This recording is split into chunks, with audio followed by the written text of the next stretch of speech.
Hey everybody, Matt from ClickBid. And today I want to tell a story of an experience I had this week. I like to try and speak from experience without giving a lot of advice, although anybody who knows me knows I do give a lot of advice. And so you got to take it with a grain of salt. But anyway, I'm trying to speak from this experience. It was an interesting story.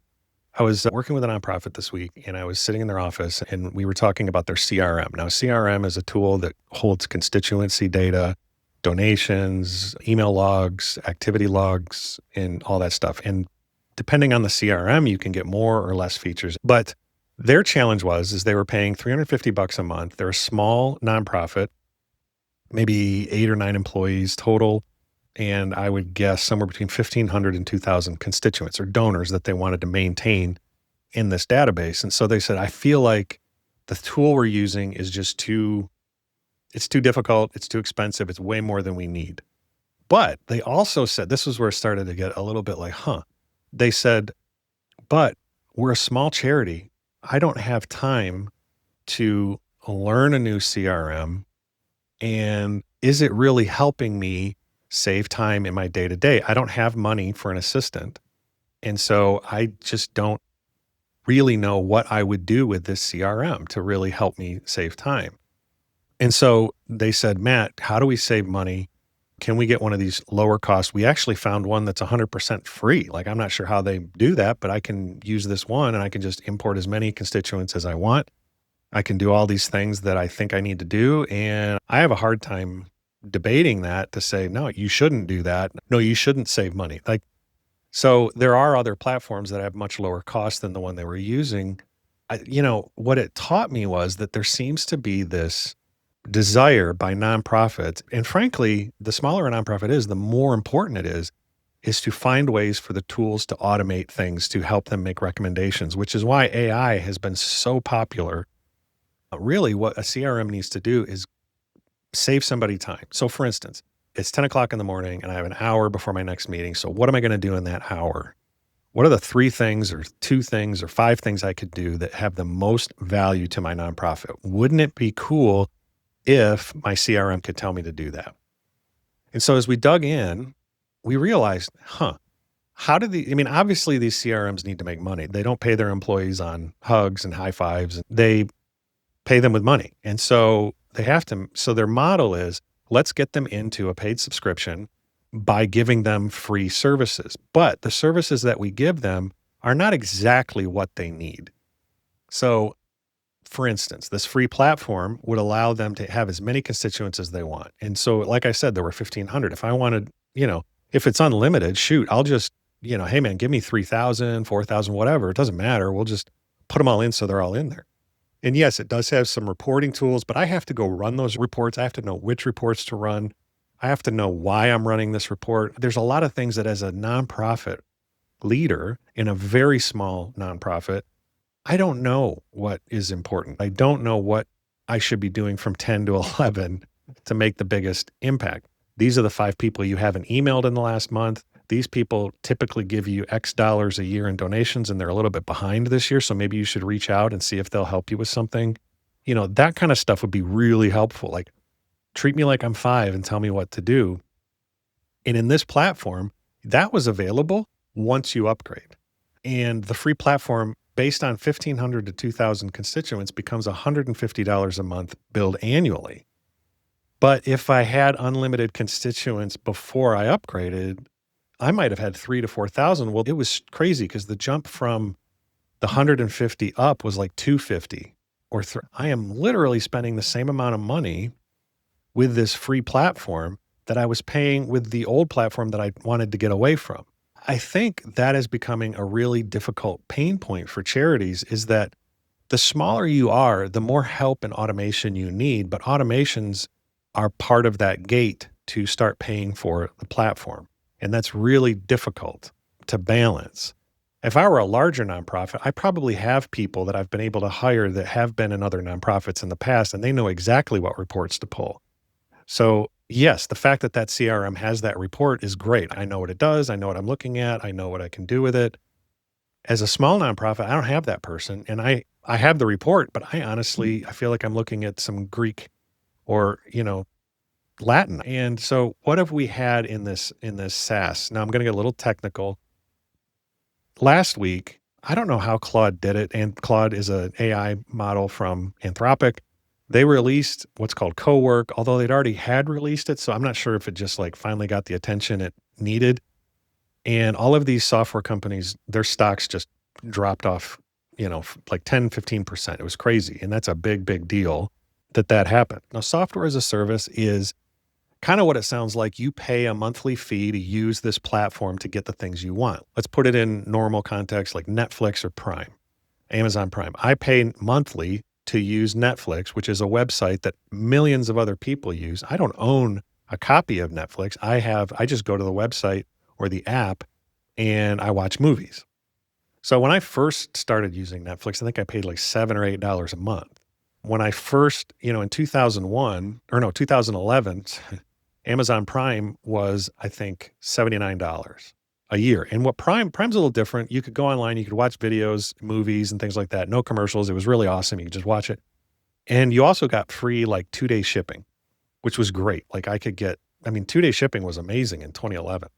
Well, so what happens is these companies, in order to create more shareholder value, they have to increase their price.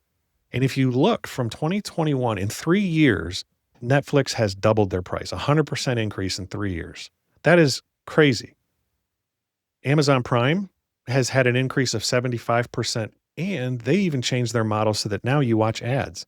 So they're generating revenue from a 75% increase in their annual membership to Prime, but they're also generating money through people watching ads.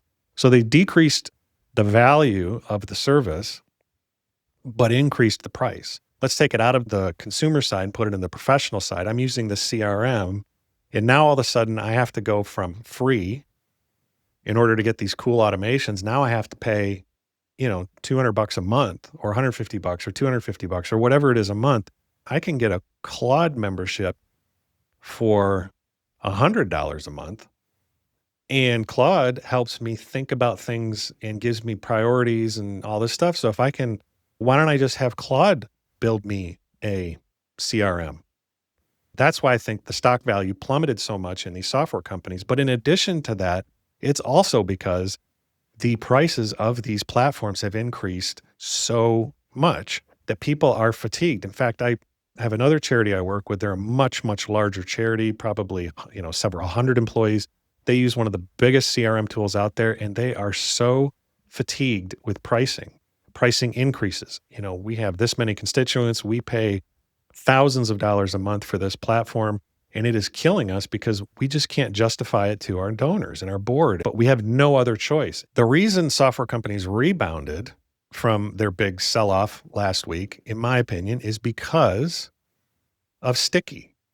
Am I really going to abandon my account at Salesforce or Figma or Razor's Edge because I can potentially build something that's as good or just a little bit less valuable? There's a popular podcaster, Scott Galloway, who talks about in his days in marketing, he saw this company. You could create 80% of the product value of the top end brands at 20% of the cost, and enough people will buy it to make that company successful. And so, he kind of relates that to some of the Chinese language models.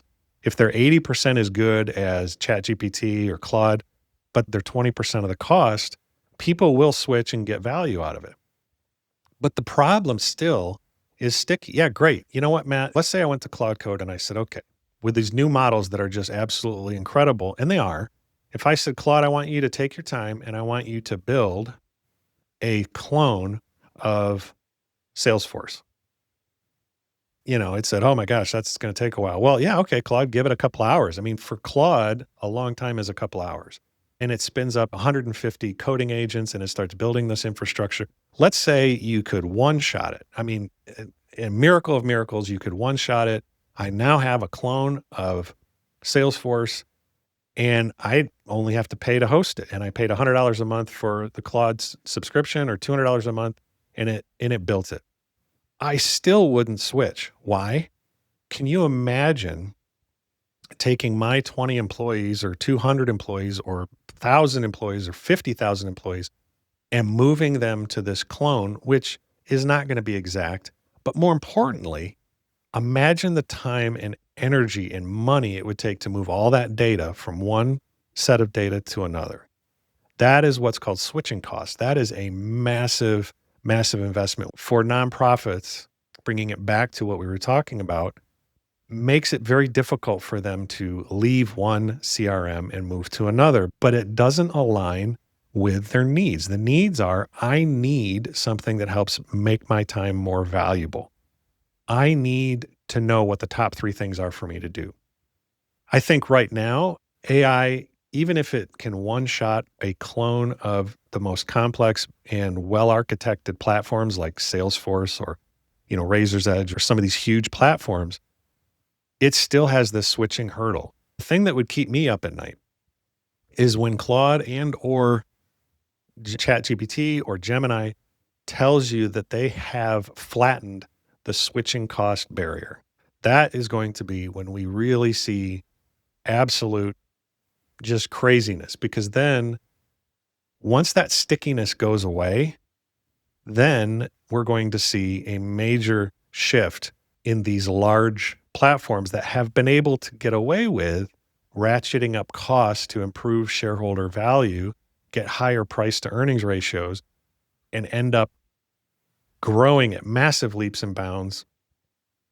They are going to see a huge decrease. It just means that their value is they're going to have to come up with value in different ways. So what I think we're going to see is nonprofits in the future getting immediate value from the CRM tools, the platforms that they use with less gates, because the switching costs, the moats that they've been able to build around their platforms have all but disappeared, which is ultimately going to be better for the nonprofits. And platforms are going to have to find ways, not necessarily tech related, but service related, insight related, intelligence related, that keep those nonprofits sticky for the reasons that really matter to those small and growing nonprofits.